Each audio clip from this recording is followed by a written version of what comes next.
Welcome to the America's Workforce Radio Podcast, the flagship production of the American Workers Radio and Podcast Network, where organized labor and its never-ending fight to protect the rights of the American worker come first.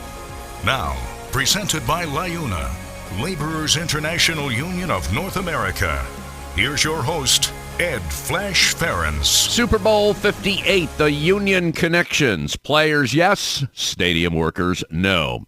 A big day in the state of Michigan. Right to work finally ending. And today on the show, the latest from the Communication Workers of America and Smart Local 24 in Central Ohio. Welcome to the Tuesday, February 13th edition of America's Workforce, where we are available on at least 5 platforms. That includes Apple Podcasts, Google Podcasts, iHeartRadio, Spotify, and Pandora. We have 2 guests on the show today. Longtime supporter and sponsor, that would be the Communication Workers of America, CWA-union.org is their website. And our first guest is going to be Mr. Ferenc Mathews, who serves as the Administrative Director for District 4, which includes 5 states, Ohio, Indiana, Illinois, Wisconsin, and Michigan. And a couple things we're going to zero in on. Number 1, the plight of Maximus workers. Now, this is a company. They're contracted by the federal government. It's the government's largest call center contractor.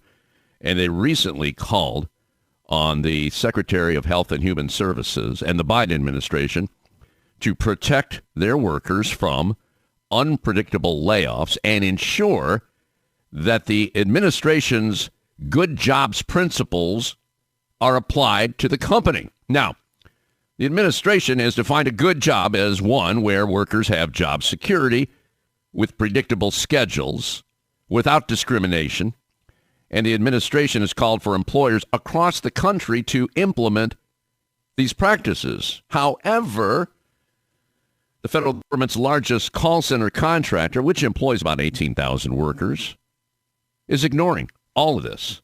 They have become notorious for its rampant issues on low pay, racial inequality, job insecurity. In fact, the CWA has filed an unfair labor practice charge on behalf of all Maximus workers and against Maximus after a supervisor threatened employees with adverse job consequences if they took part in a lawful labor strike. A lawful labor strike.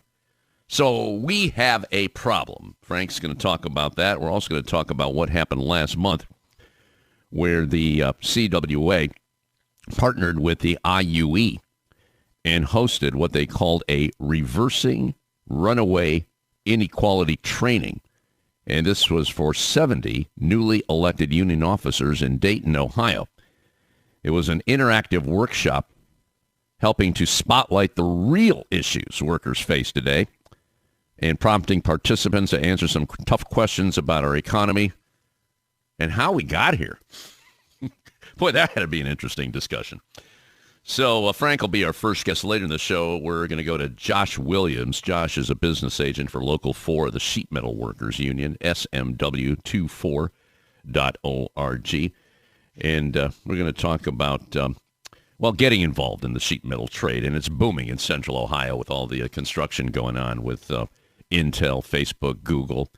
Interesting part about Josh, apparently he's into mixed martial arts. And we're going to have a discussion on that. Does MMA have any practical use in the building trades? And a lot of that has to do with mental resilience. You got to be tough, right? You got to be tough. It's a tough job. It's a tough job. So we're going to get into that and also talk about the work in Central Ohio and basically the sheet metal workers and what they do. They fabricate, install heating and air conditioning systems. They do architectural sheet metal work, shipbuilding, appliance construction, heater and boiler construction, precision and specialty parts manufacturing. I mean, they do it all. And this is a union that started back in 1887 in Peoria, Illinois. And they were called the Tin and Cornice Makers Association of Peoria. In 1903, The name changed to the Sheet Metal Workers International Alliance, and they were headquartered in Kansas City, Missouri. And then you fast forward to 2011. This is all posted on their national website, by the way. So in 2011, they merged with the United Transportation Union to form the International Association of Sheet Metal, Air, Rail, and Transportation Workers. Big union, big union. And as you recall, when we had the problems with paid sick leave in the rail industry, they were part of that. They were like one of 12, maybe 13 unions involved in rail, which is very, very profitable for the owners of rail. Unfortunately, they're not passing that on. I mean, they make good money, don't get me wrong, but there's a lot of issues there. But Josh Williams will be our second guest right here on the show on behalf of Sheet Metal Workers Local 24. Now a brief look into the world of labor. This segment brought to you by Boyd Watterson Asset Management, offering fixed income, real estate, equity investment options to clients from coast to coast. Well, in honor of Sunday night's Super Bowl, On Labor, a service of the Harvard Law School, dedicated to the union and future union workers who made the event happen. This is a great service. I check it every night. Well, days before the Super Bowl, a coalition of unions, which included the Culinary Workers Union Local 226, AFL-CIO Unite Here, and the NFL Players Association, joined forces to organize Allegiant Stadium's non-union workers. At an organizing event last week, the workers indicated that they sought a union for better pay, health benefits, and working conditions at one of the highest grossing venues in the nation. I mean, you want a ticket. If you wanted a ticket to go to that Super Bowl, it was about $7,000. That's just for one ticket. Now, there's approximately 1,500 non-union workers at Allegiant. That includes cashiers, ushers, maintenance workers, and concession personnel. The vitality of the NFL Players Association was in full display in Las Vegas as the San Francisco 49ers appealed to the union to address an overly soft playing surface at their practice facility. The president of the Players Association, J.C. Tretter, indicated that surface conditions will be a key fight between the union and the NFL next season. A lot of players have complained about that over the years. Well, today, the NFL has 13 grass fields, which are associated with less severe injuries, and 17 turf fields. The union is pushing teams with turf fields to convert to grass and demanding higher quality grass care across all stadiums in order to promote safe and consistent playing surfaces. And again, most players prefer grass. In its annual pre-Super Bowl press conference, the Players Association asserted that the Denver Broncos violated the collective bargaining agreement signed between the NFL and the Players Association when the team threatened to bench quarterback Russell Wilson if he did not agree to adjust his contract. Well, ultimately, the team did bench Wilson, a strategic and probably illegal decision to avoid paying him an off-season bonus of, you ready for this, $37 million. In addition to weighing in on how Wilson was mistreated, NFLPA Executive Director Lloyd Howell also expressed a desire to make players shareholders in the league's franchises. And last July, the NFL adopted a rule that prohibited giving equity in the franchise to players or other employees. Kind of like share the wealth a little bit. Throughout the game, which was the seventh longest in the history of the NFL and the most watched, solidarity emanated from Super Bowl champ Travis Kelce's box, where SAG-AFTRA members Taylor Swift and Blake Lively cheered on the Chiefs' tight end. In September, Swift made waves for Sidestepping Studios and working with the union to distribute her Eras Tour concert film directly in AMC theaters in compliance with SAG-AFTRA's interim agreement. It's good to know she is 100% union. By the way, Blake Lively, for her part, she donated $1 million to the Actors Union Strike Fund. Little backstory there on the Super Bowl, and there is more. That stadium, just shy of $2 billion. It's the second most expensive stadium in the world, and it's also mostly an American-made venue. The steel, made in America, but not union. Nearly all of the structural steel in Allegiant Stadium was melted and poured by Nucor Corporation in Arkansas, notoriously non-union. In fact, one law firm that represents them, because they tried to organize there some years back, and the company said, no, it's not going to happen. They said that they believe unionization would make it less competitive and lead to higher costs. Well, we've heard that before, right? Good news today, right to work, ending in Michigan.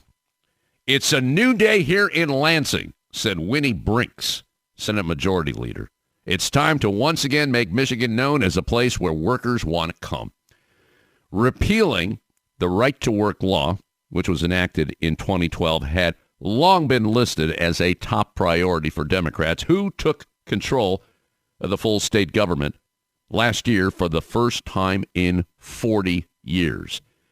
Democrats had argued that the law allowed for free riders that received union representation without having to pay fees or dues, and without it, unions can now require all workers in a unionized workplace to pay fees for the cost of representation in bargaining. Makes sense, right? You're going to get the union benefits, you should pay for them. Michigan becomes the first state in 58 years to repeal a right-to-work law, with Indiana repealing its in 1965 before Republicans there restored it in 2012. And then in 2017, Missouri's Republican legislature approved a right-to-work law, but it was blocked from going into effect because of what Labor did. So in total, 26 states now have right-to-work laws in place. You may recall there were massive protests in Indiana and Wisconsin in recent years after those legislatures voted to curb union rights. And in Michigan, thousands of union supporters descended on the Capitol. This was to protest in 2012 when the Republican-controlled State House pushed the right-to-work legislation without hearings. They pushed it through without hearings, and they did it in the dead of night. And you may recall then-Governor Rick Snyder said, I really don't think we're going to go right to work. Well, we really don't need it here. This is the home of, like, the UAW, Michigan. It's not going to happen, and then it happened. And now it's over. Today, it is over in Michigan. All right, we're going to take a quick break. When we come back, Frank Mathews on behalf of the Communication Workers of America. You're listening to America's Workforce with Ed Flash Ferenc. It takes LiUNA to build North America's infrastructure. From roads and bridges to schools and skyscrapers, the men and women of LiUNA, the Laborers International Union of North America, build the projects we depend on. From constructing the Freedom Tower on the site of the former World Trade Center to untangling Washington, D.C.'s congested interstate, LiUNA members do the work that matters. Find out what it takes to be built by LiUNA at LiUNA.org. That's LiUNA.org. Are you looking for a new healthcare partner for your union members? Let Anthem Blue Cross and Blue Shield be your champion, making sure your members live their healthiest lives. Now more than ever, it's important to have a partner you can trust, one who understands the unique challenges unions face. Anthem provides a variety of options to meet your organization's needs and helps you control costs without sacrificing quality of care. For more information, visit anthem.com/labor and trust. America's Workforce is brought to you in part by the Iron Workers. You can find more at ironworkers.org. There is unity and strength for workers. We are the USW. We are the USW. The United Steelworkers. The largest industrial union in North America. We represent 850,000 members in the U.S., Canada, and the Caribbean. We work in metals, rubber, chemicals, paper, oil refining, atomic energy, and the service sector. We are steelworkers, standing strong and fighting for what's right. The Heat and Frost Insulators and Allied Workers are proud to be a title sponsor for America's Workforce Radio. The Insulators Union is leading the way in the mechanical insulation industry, fire stopping, and infectious disease control. Regarded as North America's energy conservation specialists, these professionals are known for their professional work and dedication. You can learn more about the Insulators Union at insulators.org.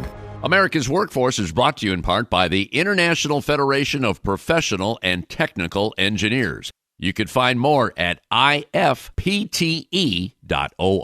America's Workforce Radio is sponsored in part by the International Union of Painters and Allied Trades, District Council 6, representing painters, glazers, drywall finishers, and sign and display industry workers. They remind you that belonging to a union is your right as an American. America's Workforce is brought to you in part by the United Auto Workers. Find more at uaw.org. Now, back to America's Workforce. Here's Ed Flash Ferenc. And remember, you can check us out on Facebook or follow us on X, formerly known as Twitter. That would be AWF Union Podcast. By the way, this next segment brought to you in part by the United Labor Agency. And before we get to Ferenc Mathews, you know, we've been celebrating Black history here on America's Workforce. And one individual I want to talk about today is Ken Kirk. Ken joined the Amalgamated Transit Union. This would be Local 1338 in Dallas, Texas, back in 1985. While working to support himself in college. In 1990, after taking a stand against discriminatory labor practices in his company, he was appointed as a shop steward, which began his leadership journey with the union. 1991, Ken was elected president of the local, went on to be elected president business agent in 1994. During his time as president, he grew the union from 368 members to, you ready for this? 1,500 members, 368 to 1,500. And during that time, he also served as vice president and then president of the Dallas AFL-CIO and the ATU Texas Legislative Conference Board.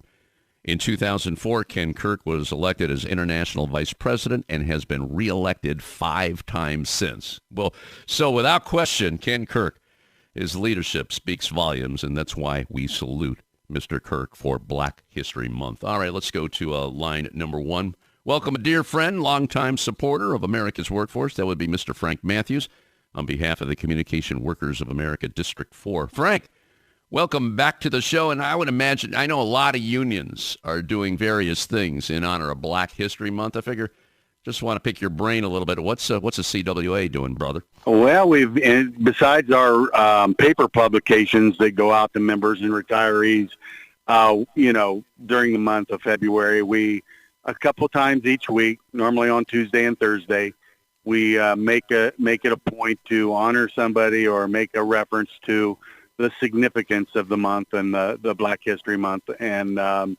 it's pretty exciting because even though we kind of do it in February of each year. Every year I learn something, and I'm sure other people do that. To your point on your background on Ken there, it's like, wow, I did not know that. So it's if we aren't learning, we're going backwards. And I tell you what, every year we have a group together that we call them our comms team that come up with good content and edgy things for our social media. And every year I'm just amazed at some of the facts and some of the backstories that they give. So it's pretty incredible. It really is, and I got to salute all the unions for what they've been doing. Yesterday we had the Secretary-Treasurer of the American Federation of Teachers, Frederick Ingram, and we had a really good conversation about diversity and the importance of knowing our past, where we came from, the struggles. And, Martin Luther King said it, and I repeat this on the show all the time, civil rights and labor rights, they are intertwined. They are intertwined. And we have to recognize that going forward. All right, we got a couple things to talk about. I was reading earlier about Maximus. You and I have talked about this company. First of all, I can't figure out for the life of me why our federal government decided to contract out their work here. They're the largest call center contractor, and they're not a good player. Not a good player at all. Frank, talk to me about this, because I know the workers are getting really ticked off here. Right. Back in November, we talked about a group of them went on strike, and since then, it really hasn't got much better. This is the largest contracting group with the federal government. These folks do the Affordable Care Act. They do the Medicare when you call in and need advice or need signed up. So it's a huge company and a huge employer, and they, as a result of the strike, we ended up having to file an unfair labor practice because some supervisors threatening consequences to the Maximus workers for participating in the strike, which is, flat out illegal, but evidently it did not matter to them. And, so here this month, some of the workers that imagine, getting on with you get hired by a company like this that's huge and they're a good company and you think you're going to be doing great. And then your whole life's a yo-yo because they're constantly laying off, playing with people's lives. If one program shuts down, they move it to some other people. Well, the employees wanting a voice at the workplace are like, wait a second, we're tired of being yo-yos. We're tired of being treated like second-class citizens from a employer. And so basically this month they hand-delivered petitions to Xavier Becerra at the National Press Club. Of course, he's the Health and Human Services Secretary for President Biden. And, basically called to him all the wrongdoings done by Maximus and asking that, for lack of a better term, the Biden administration has, come up with a policy about that promotes good jobs and good job principles, and basically asking Secretary Becerra to take the petitions back to President Biden and, ask them to abide by the good job principles. Now, hopefully that takes place. We do have a very worker-friendly president in the White House, and I think getting that message to them is a big step. But, as an example, in 2023 alone, more than 800 of these workers were terminated over the course of 6 months. And it's not fair how they do it. Many of them were given maybe 10 days notice, and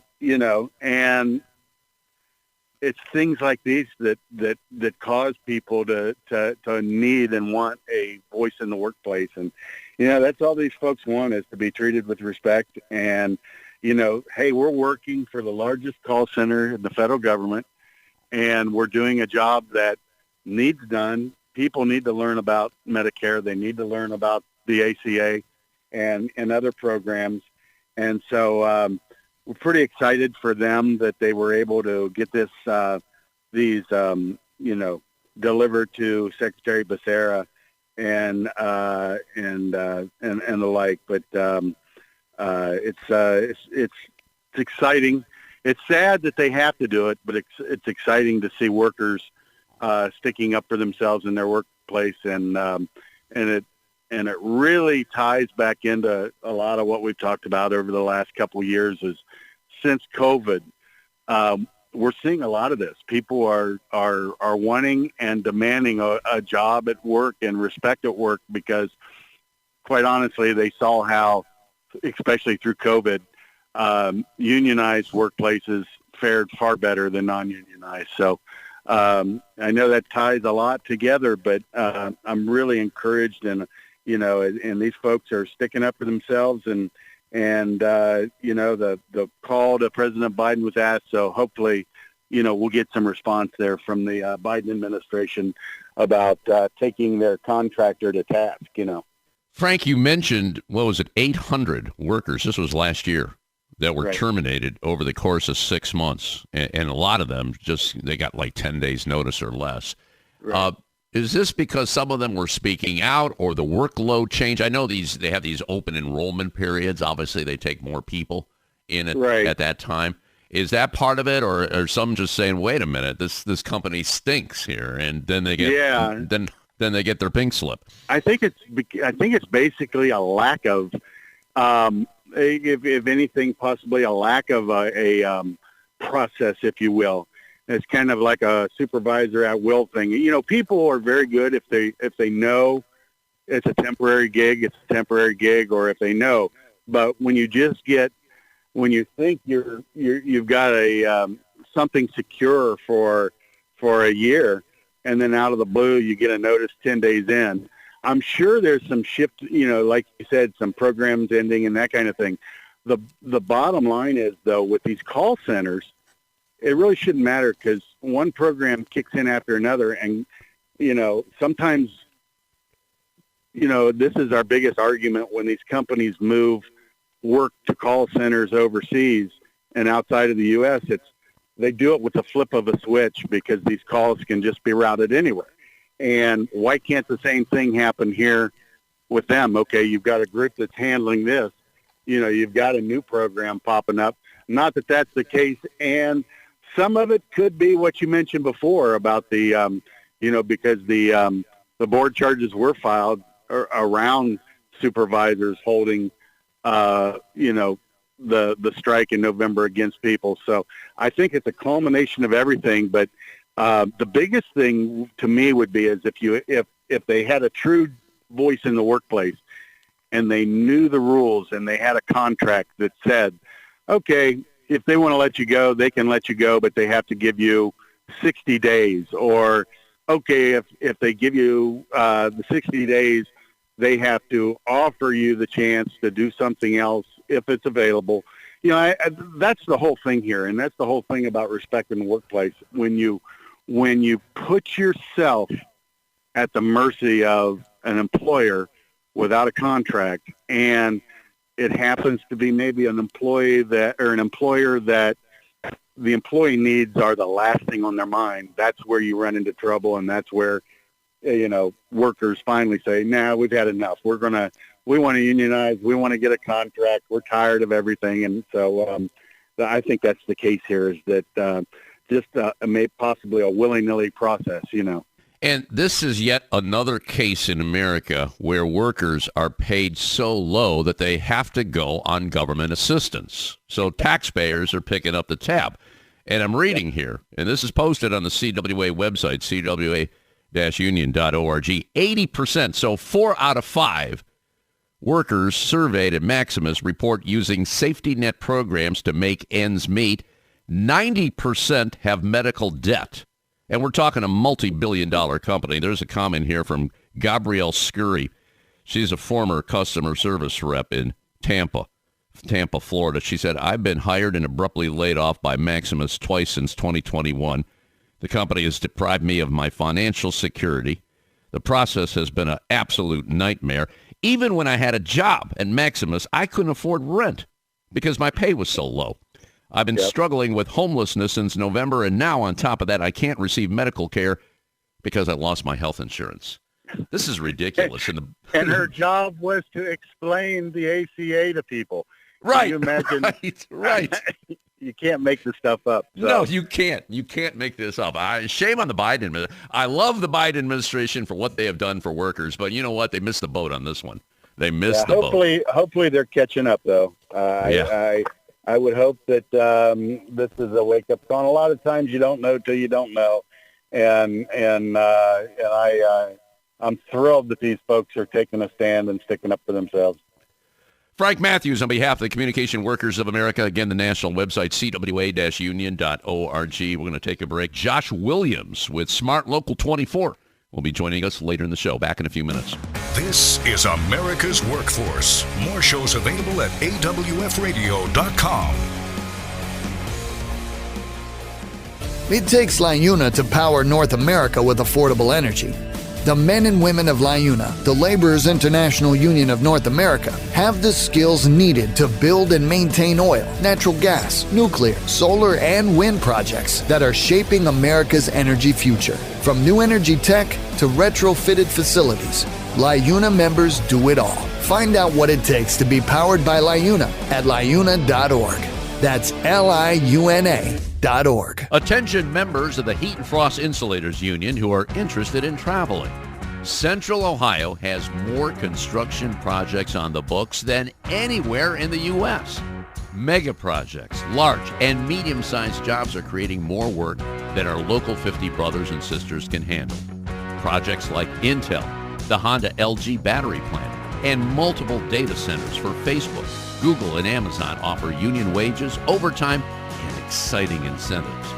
Local 50 is seeking union travelers to meet the needs of its signatory contractors who can put you to work immediately. If you're a member in good standing and interested in the work opportunities in Central Ohio, visit insulators50.com/AWF travel for more information. America's Workforce is sponsored in part by Boyd Watterson Asset Management, LLC. Find out more about our investment solutions tailored to meet the needs of Taft-Hartley funds at boydwatterson.com. America's Workforce is brought to you in part by the Communication Workers of America. You can find more at cwa-union.org. America's Workforce appreciates our sponsor, the Columbus Central Ohio Building and Construction Trades Council, who represents more than 18,000 workers from 19 affiliated local unions and district councils.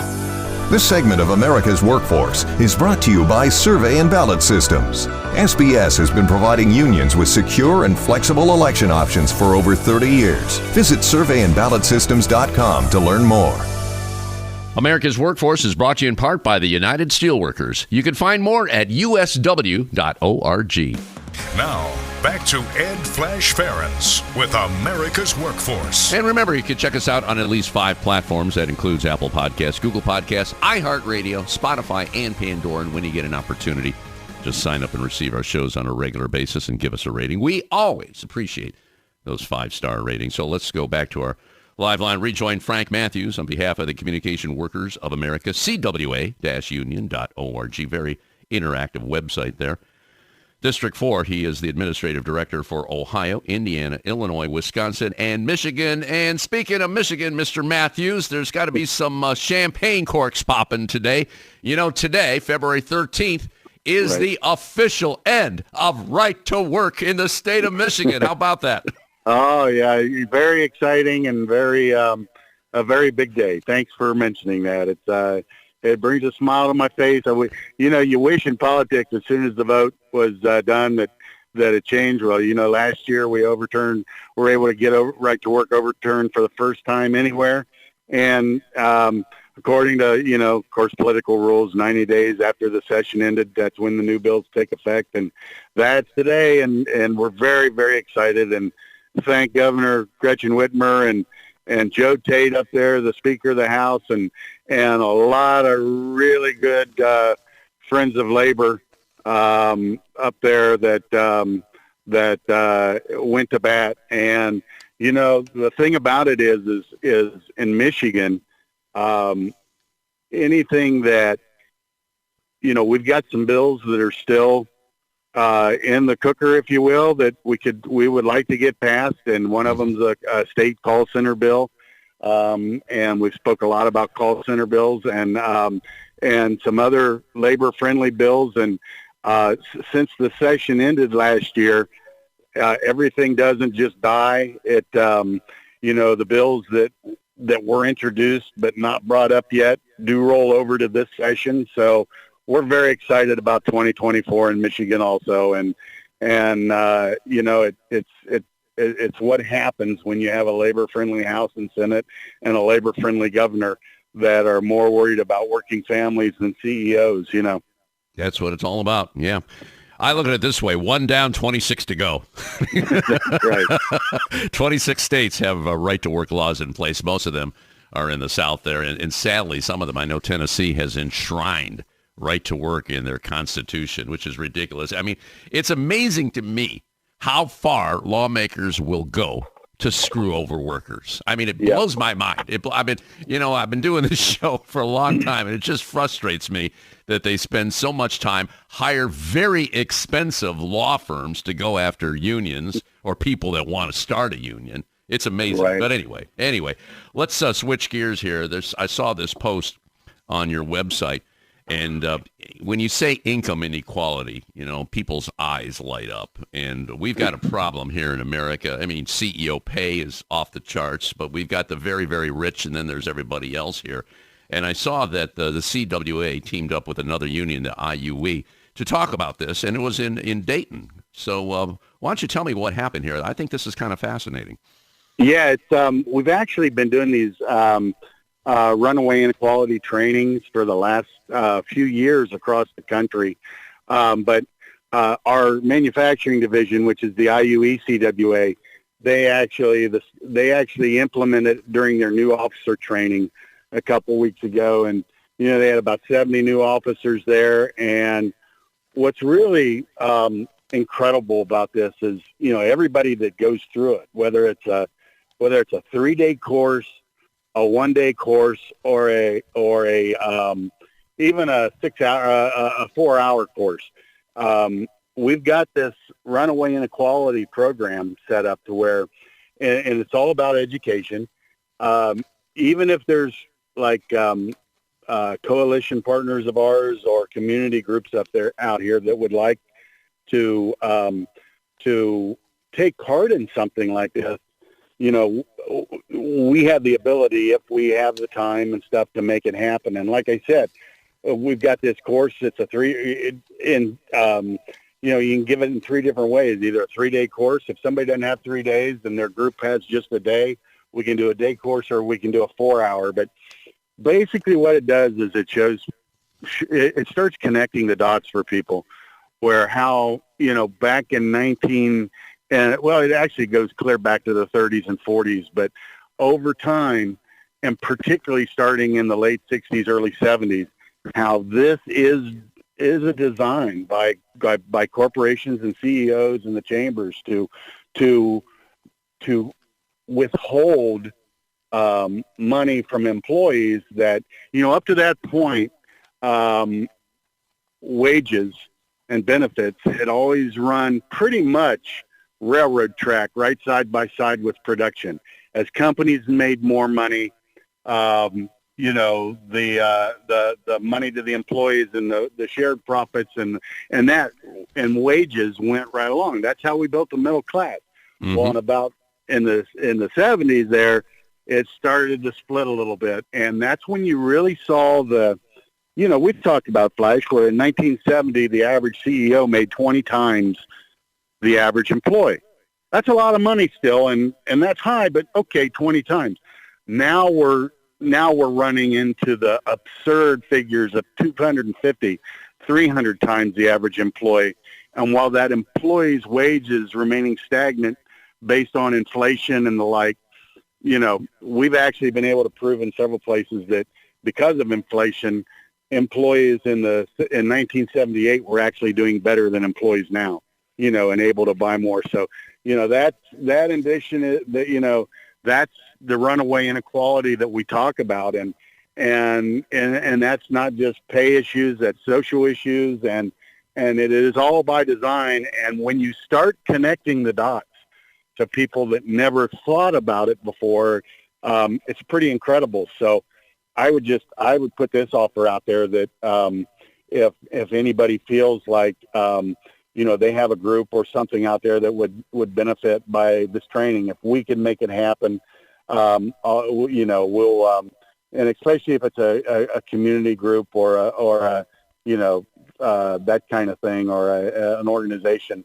try to make it happen. But it's called Reversing Runaway Inequality, and it's anytime you can get education is good. We talked about that earlier, and mm-hmm. It just starts connecting the dots, and I commend them for doing that. And like you said, that's our manufacturing division, LiUNA CWA, and they are based out of Dayton, Ohio, and they have a president named Carl Kennebrew down there that is doing incredible things, and their membership is very, very, very, very active, and it's just encouraging to see them do that. Well, let's set up an interview with him. I know the name. I've seen his name many, many times over the years, Carl Kennebrew. So that is a subject we need to embrace, and the locals have to pick up on that. Reversing Runaway Inequality Training. And they did this last month for 70 newly elected union officers in Dayton, Ohio. It's important to get that message out there, because what we have today, it wasn't always like this. It wasn't always like this. It was a different time in America. And today's CEO, everything is tied into Wall Street. You know that. Yep. It's all about, they don't care about the workers. They care about the shareholders. That's what it's all about. You know, we got to make more. Hey, we had record profit last year. What are we going to do this year? We got to beat last year. Okay. Yep. And then we got to beat whatever we do this year. We got to beat it again. And there's a breaking point in that. I mean, it's ridiculous. Absolutely ridiculous. I know we're almost out of time here, but real quick here, how are we doing on broadband expansion? You and I have had this conversation. The Infrastructure and Jobs Act provided a lot of money for that. We're almost ready to run through the tape on it. Well, a lot of, as you say, the work is in the can, or the work is in the we've created a broadband brigade here in District 4, and actually one of our vice presidents, Martin Zaliga, up out of 4108 in Michigan, headed it up for us. And in Ohio, we had a local president out of Akron named Joe Snyder on it. In Wisconsin, a local vice president named Kwame Barnes, and in Indiana, a local president named Tim Strong out of Indianapolis. But what they've been doing is going around working with the states. You know, the Biden infrastructure plan is starting to, the rules were trickling down to the states, and the states were all required to come up with a plan. Well, our broadband brigade, what they did was they went out to the states and communities and to encourage the states to build into their plans high road employers, employers that use safety, that follow OSHA standards, and encourage fiber where necessary, or when available, I should say. So now most of these states are coming up with their plans. So we're going to see, hopefully, some of the spoils of the hard work that these folks did. And when the states roll out their broadband initiatives, we'll see where a lot of the work is fiber, a lot of the work goes to high road employers, and I think we're going to see over the next 3 to 4 years, possibly the biggest broadband expansion in this country. Probably the only rival would be the Rural Electric Authority back in the 30s and 40s, when 80% of the homes went from 80% no electric to 90% having electric within a 10-year period. I think we're going to see the same thing with broadband over the next few years, and I want people to remember that, the hard work of our folks, but also all of this is responsible because of President Biden's infrastructure program. And this is going to be not only communications, but bridges, roads. We think, they brag about how good the job situation and how the economy is turning around now. This is also going to be a big shot in the arm. So we can't lose sight of the fact that what we see over the next few years in this economy turnaround is ties directly to the administration and how they value workers and value work being done here in America by Americans. Good jobs is a result of good policy, and we've seen that happen here. All right, Mr. Mathews, you take care. Ferenc Mathews, on behalf of the Communication Workers of America District 4, CWA-union.org. You take care. We'll talk to you next month, okay, brother? All right, Flash. We'll see you next month. Take care. All right, we're going to take a quick break. Josh Williams, on behalf of Sheet Metal Workers Local 24, coming up next. This is America's Workforce. It takes LiUNA to keep America running. Over 70,000 public employees are part of LiUNA, the Laborers International Union of North America, delivering critical services such as healthcare and emergency response, as well as maintaining roads and sanitation systems. Even the National Postal Mail Handlers Union, representing over 47,000 U.S. postal workers, is affiliated with LiUNA.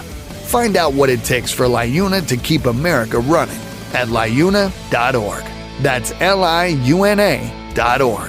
We're the nurses, firefighters, and claims representatives that help keep our government services running. We respond to natural disasters. We care for our nation's veterans, and we investigate discrimination in the workplace. We are federal and D.C. government workers, and we are proud to serve the American people. Working in more than 70 agencies across the government, we know we can fulfill our mission because our union has our back. Learn more at afge.org. AFL.org. Paid for by the American Federation of Government Employees, AFL-CIO.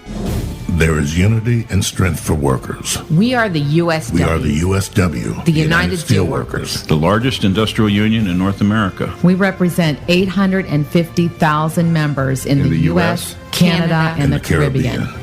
We work in metals, rubber, chemicals, paper, oil refining, atomic energy, and the service sector.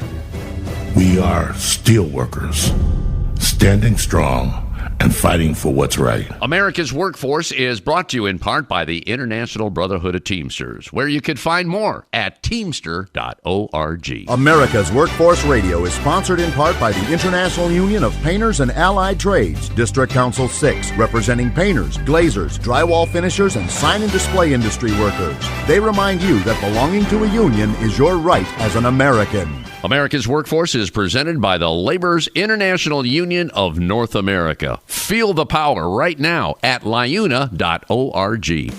Now, back to America's Workforce.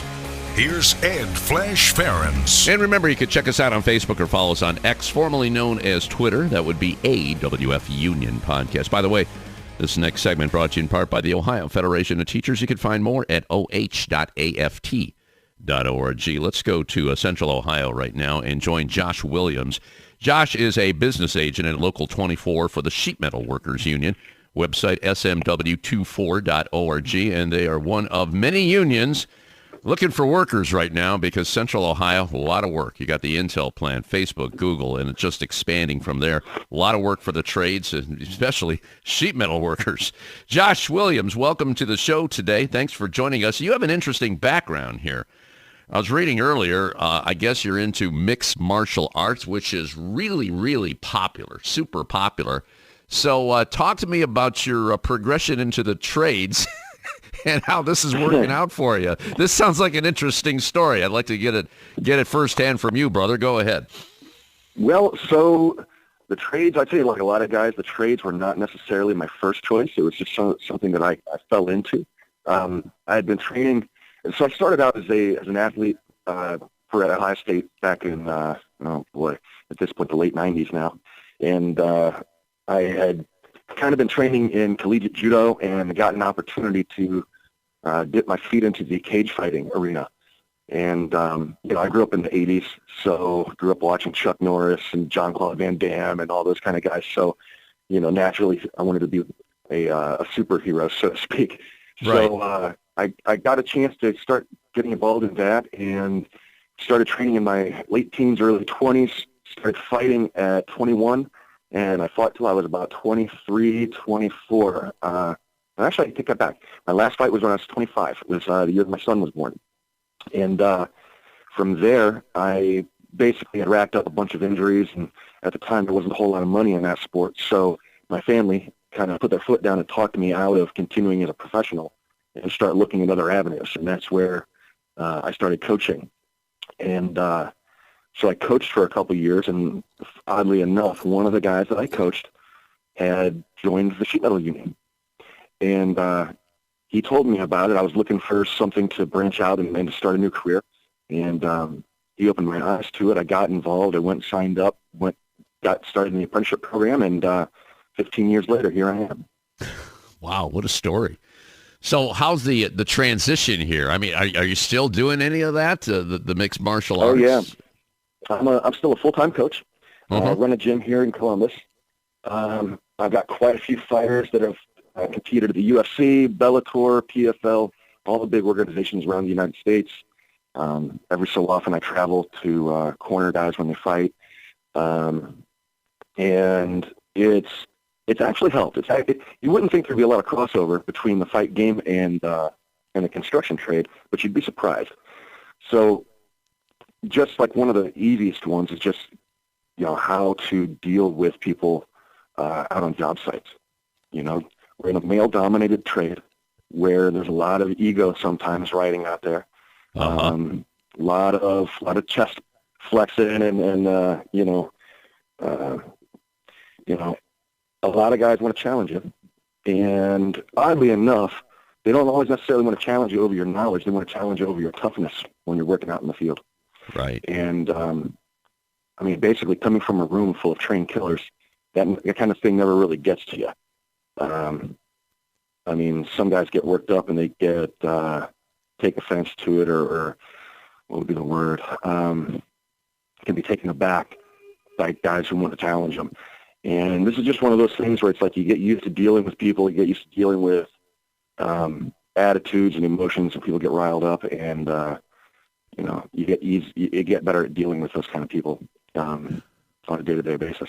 Well, I would imagine by now your reputation, your history here, everybody knows about you in Local 24. They're not going to mess with you, right, Josh? Well, I'm not going to lie. That certainly helped as an apprentice. It did. I didn't get screwed with nearly as much as some apprentices do. But, you know, I also came through in my early 30s, so that had a lot to do with it, too. Gotcha. So how's 24 doing today? How are we looking? I know there's crazy work going on down there, especially for the sheet metal. Well, for all the trades, but how are we looking? For all the trades. We're all experiencing a manpower crunch, trying to find qualified guys to fill all the spots that we got right now. The demand way outdoes the supply of qualified journeymen right now. So we have been working diligently on trying to up our numbers and trying to deal with the manpower demands of, say, Intel, Google, Honda, so on and so forth. And you think about what the sheet metals do. I mean, with all the fabricating, the heating, and AC, this is it's important in all buildings, don't get me wrong.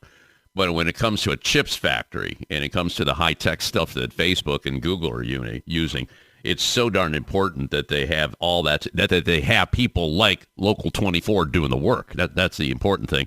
Where are you on membership right now? I'm hearing it's around 800 or something like that. Is that right? So we were about 800 about a year and a half ago. I'd have to see what our current numbers are, but I'm going to say closer to high 900s as far as active members go. Yeah.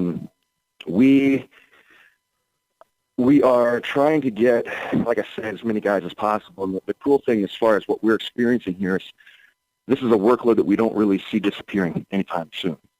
So places like Google, Intel, Facebook, Amazon, all these tech giants, they're not in the habit of allowing their stuff to go to expire or to get old or, become obsolete. So once they build one of these big factories here, they're not about to just drop it and let it go. They're going to keep retooling it and rebuilding it and keeping it up to date, which basically means guys are going to be working for years and years and years and years to come. What are we doing to get the future workforce there? Are we going into the community? I mean, I have this conversation with a number of trades in Central Ohio, and everybody's going crazy. And there's probably some competition. I'm sure there's a lot of competition among the trades. Hey, come over here. No, go over there. What's going on for 24? Well, we're doing our best to play nice with everybody. But obviously, like you just said, we're all hunting for the same workforce. A lot of it involves outreach. We're trying to get out into communities that we haven't really gotten a strong foothold in the past. Columbus is a very, very diverse city. We have a lot of ethnic minorities. We have a lot of women. We have a lot of diversity across the board. But when you look at the construction trade, it is still, to this day, dominated by middle-aged men. Mm-hmm. So more specifically, middle-aged white men. So we're trying to get our workforce to be a little bit more reflective of the population around the area, which is, like I said, pretty diverse across the board. We're going out in communities. We're getting on social media. We're hitting people up, intersocial or interpersonal relationships as much as we can through family, friends, that kind of thing. Radio advertisements. In fact, we're about to have a big conference today as far as how we're going to approach the manpower demands for the Honda LG battery plant. All right, you got your work cut out for you. Josh Williams, business agent, Local 24, the Sheet Metal Workers Union. That's the SMART Union, smw24.org. Keep in touch with us. You got a friend here in America's Workforce. We're doing everything possible. We have a relationship with Dorsey Hager of the Central Ohio Building Trades, and so I know exactly how difficult it is recruiting workers. So stay safe and stay strong, okay, brother? We appreciate it. All right, that'll be it for another edition of America's Workforce. Coming up tomorrow, the latest from the International Brotherhood of Teamsters. Until then, all of you have a safe and wonderful day. That concludes another episode of the America's Workforce Radio Podcast. Thanks for listening. And be sure to subscribe so you never miss a show. America's Workforce is a production of Labor Tools and BMA Media Group. Find out more information online at labortools.com.